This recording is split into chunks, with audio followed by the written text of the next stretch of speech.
So now, not only do they have you taking these medicines that don't work and the drug company making big money, they criminalizing you off of a test.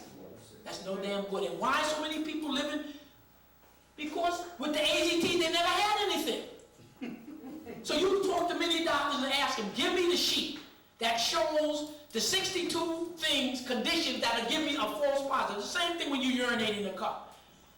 You can't be, legally you can't be fired for cocaine, because there are about 6 or 7 other drugs or medicine, if you're taking concurrent, will give you a positive test for cocaine. You think these tests are specific? They're very non-specific. But you use them the way you want to use them for your own political way. And when you hear these men talk on the radio and you see the report, not one of them will tell you, how did you get your how do you get this extrapolation of the positive? So many people who run and stuff, it's a scheme. It's a game. They use the threat of the atomic bomb. They use the threat if you don't get trade. So what they're going to do is sanction India and Pakistan, and India and Pakistan are going to learn you don't need them in the first place. And that's what the sanctions tell you never need it. So all of it is part of the war on us. That if you don't know about the satellites and the population, and you don't know about a number of different things, then you can't begin to plan. And that's why it's important to study many of these areas in your study group, so that you will know how you're going to go about it. It's the same thing with buildings. Chances are they're not going to give you money for houses or buildings or anything because of the pressure of whites coming back in, and they don't want a stabilization. So that means you might say, well, we got to do something to get our own building. So that's what it all boils down to, information, so that you can better protect yourself. And the Africans, as I've indicated before, already said that they're going to have a second Berlin conference to undo the first one. So we're on the road. The future is the continent. Okay? You got to prepare to make some moves there with your children or whatever you're trying to do.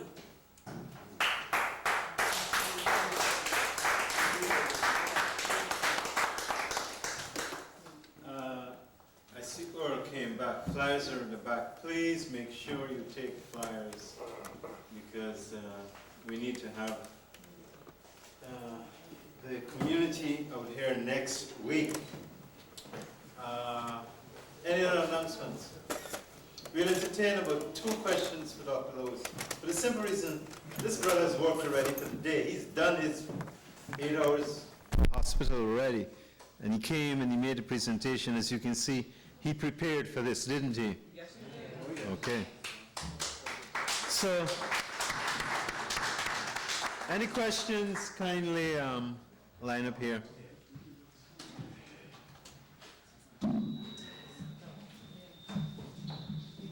Just clip it. Let me clip it that way. I know you got a custom to yeah. Okay. Dr. Lewis, I've learned a lot from your presentation, and I found it very informative. I'm curious about do you aware of any political formations going on in the African continent itself to bring about a greater degree of unification than has existed historically? I'm a member of a political organization called the All African People's Revolutionary Party. And one of the things we're pushing for is for, Africans to unite on a continental basis in order, to defeat our enemies and, to bring about our development. Are there any greater moves going on toward that in that direction that you're aware of? And what is the significance of this, joint effort between the various countries that surround the Congo to get, to overthrow Mobutu? Well, again, to answer the question, and as Mandela just repeated, and as we said, the fact that you had 17 countries joining, their minds got together and said, we got to get rid of this guy. Because with Mobutu there and the Europeans there, they're disrupting the whole continent. So the fact that they decided first mentally to make a decision to get rid of them, so that's Pan-Africaneer. The fact that they pooled their resources, their communication, their guns, their food, that was a Pan-African. That effort was coming from 17 countries. Now add up the population of 17 countries, you might have 300, 400 million. So that means that the political leaders of those countries are basically headed in the right direction. They're not joining the IMF. They're trying to wrestle control from them. They've made some statements, and they approved their money and the guns. So your power is on the continent. The power of Chinese people is the mainland.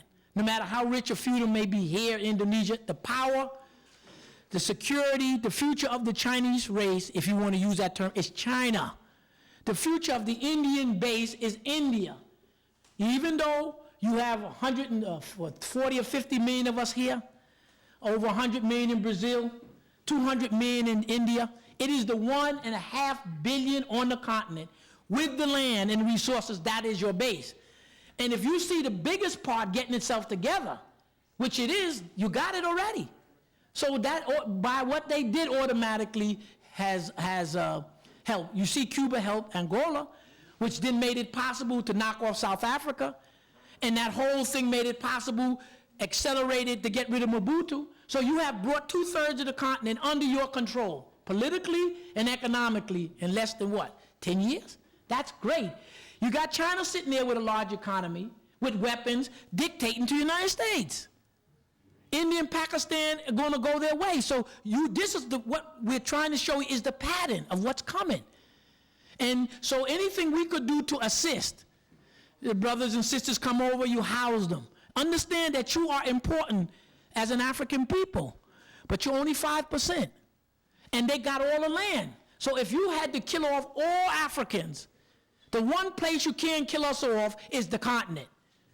So the point again that I'm making, the 50, 60 million or whoever number of us here is critically important to the continent, but that's the power base. So we help each other.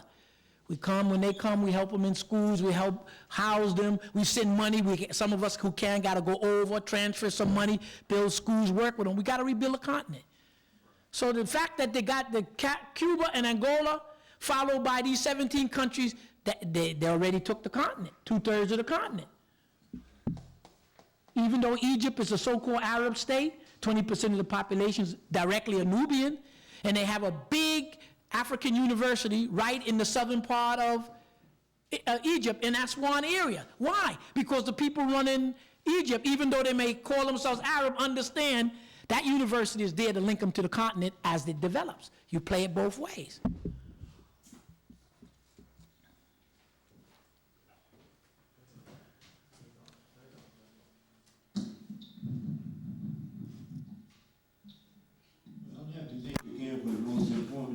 Presentation. It's always very enlightening.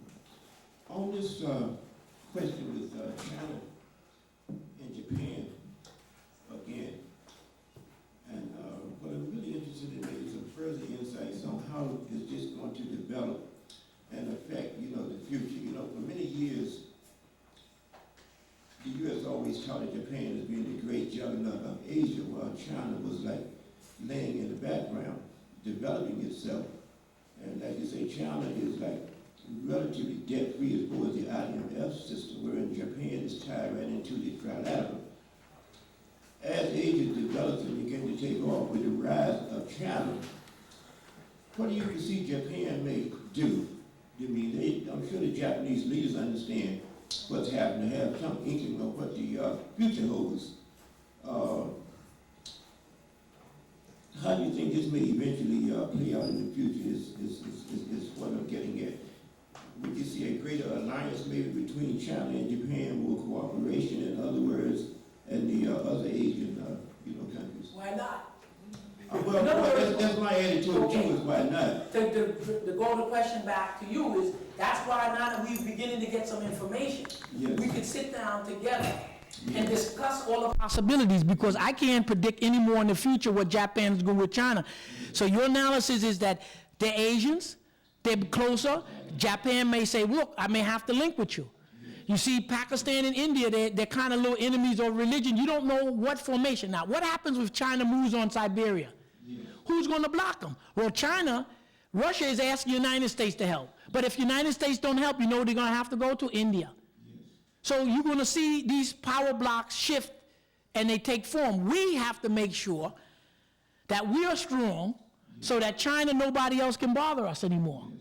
Well, that was leading to the next question I was going to ask you is there an African nation, as far as any collective group of African nations, like I think there should be, just about have a program to develop nuclear technology. Well, I I can't mean, what I'm saying, we need the bomb. answer. We need to learn how to build the planes, the tanks, the ships. Or we're gonna be laying vulnerable to perhaps the Asians. You know what I mean? Or Okay. someone else, whoever the next emerging power is. Now, it's kind of Europe and United States is kind of tied down trying to control Asia, and they're having a very tough time. That's going to give us some breathing room. Now you know, Ghana has a nuclear facility already. Yes. To build a nuclear plant, you need cement and steel primarily. Anybody can get cement and steel, and you usually put the nuclear plant along the river so that you can use the water to suck up the water to cool the reactor, right, and for steam.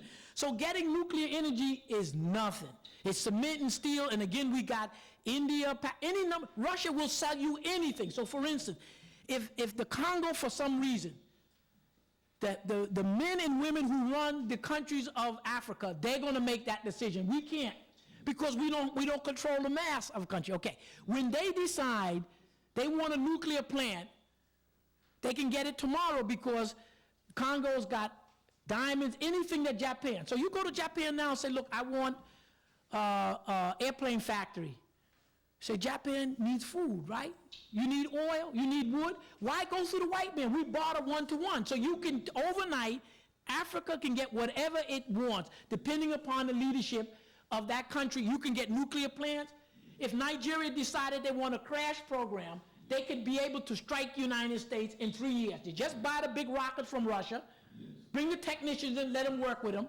They can buy a couple of bombs from Khuzestan. When Russia broke up, there was about 1,100 atomic weapons that America don't know where it is. Nobody know where they are.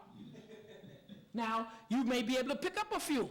You can buy the Russian, and then you may have to rent out somebody's satellite. So the point we were making here is that it's whatever you decide that you want to do, or those government. Now, the last time we here, remember we saw Uganda, Rwanda, and the Congo begin to develop their whole road system. So they decided to develop the road system. Once you develop the road system, automatically trade. And you know what's going to happen. Then the roads are going to begin to be linked to all the African countries. So in 50 years, we're going to have an excellent highway. When and if the Africans want nuclear energy bombs, they can get it anytime they want.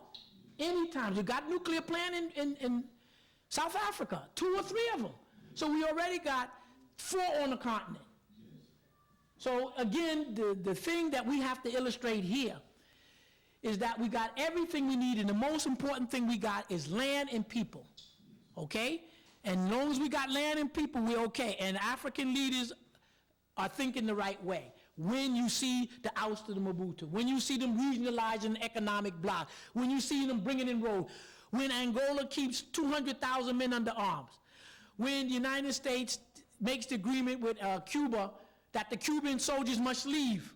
So all the Cuban soldiers did was took citizenship and stayed. When the Congo decides to put together a 250,000 man army, when those Africans decide that they got 1 million men under arms, then you know they intend to hold what they got. So we don't have to worry about whether or not, see, you or I don't have to speculate, or the Africans don't know what they're doing, or let Buchanan tell you they know. You fact that they got armies and they're going to arm themselves, and they got modern jets, and that's all. We just watch what they're doing, not what somebody tell us. And we keep looking for articles and traveling to monitor our progress. Now, if Africa is 4 times the size of China, physically, probably 1,000 times richer in everything, and we got more people in China. If China has this power now, can you imagine what the world is going to look like 100 years from now? Africa potentially has greater economic capacity than the rest of the world put together. Okay? There is no, you can't take 4 countries, you can't take, in other words, if I say go around the world and find 4 land masses that equal Africa, 12 million, and see if you have the equivalent number of people or natural resources. You don't have it in the world. No place. Africa has half of all the hydroelectric power. Means half of the electrical capacity of the world is in the continent. So you got you got half of the world's electricity. Probably most of the world's oil. They got more oil, Angola and Nigeria got more oil than Saudi Arabia, and the rest of these countries, they haven't even tapped it. So when you look at it, the main thing is to protect yourself so no one can come and take it back, and to get your minds clear on who you're supposed to use these natural resources for. Not for Europe, not for Japan, not for the rest of them. And that's what Japan and China and all of them were doing at that conference in Uganda, sitting down on the table. How can we work, my African brother? What can we trade for? So you know you got it, but I mean, we have to understand what's going on rather than letting somebody, oh, them Africans, this African. And you know when Dr. Bean give the lecture in Egypt or any, as he taught us all his travel, you can go and show that Africa gave the world everything, so you know we're not short on technology. And as the article said, they didn't have to tell you, you can buy anything. Nobody has a monopoly on technology anymore. So there is no excuse. So the Africans can buy what they want, when they want. Okay.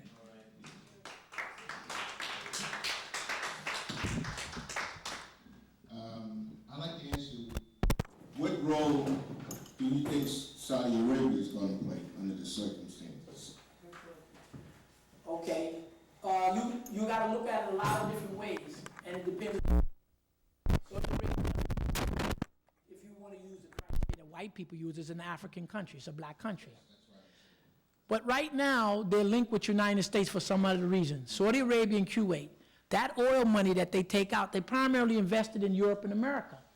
So that means that the Asians, nor the Africans are benefiting from that vast oil wealth right now. Iran has asked Saudi Arabia plenty of times, if you're a Muslim, why aren't you spending the money with other Muslims, all Muslims? Saudi Arabia, you know what they're doing. So it appears that Saudi Arabia and Kuwait are right now in the mindset of having the financial wealth. The leadership is living great. They've hooked with the Europeans, and they obviously aren't putting the monetary investment into the long stake of, let's face it, if you're Saudi Arabia, you're going to need Africa, but they're not investing in Africa. You're going to need Asia, but they're not investing right now. When Iran and Iraq get enough nuclear weapon to protect itself, the chances are they're going to take Saudi Arabia over. Who's going to stop them? The United States is going to be too weak by that time. Europe is out of the picture. So when you look at the global forces that are shaping, it's going to be Iran, Iraq, and those Asians going to be a power block. Then you got India and Pakistan. I don't know how they're going to juggle. Then you got this powerful giant you call China. Now, if they invade into Siberia, who's going to stop them? I don't know who's going to stop them. Then you got Japan looking with China. Then you got to look at Africa, this vast continent. As we're putting things together, nobody's going to be able to stop us. So to answer your question, I wouldn't want to be Saudi Arabia. In between Iraq and Iran, I wouldn't want to be. That's my point. Thank you. You got the best in Africa. You don't trade it with anything. Thank you, my brother.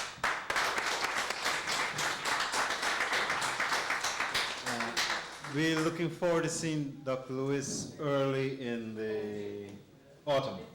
Thank you. Yeah. Next week, Dr. Ben will be here. Please make sure that you take enough flyers. Thank you very much. See you next week.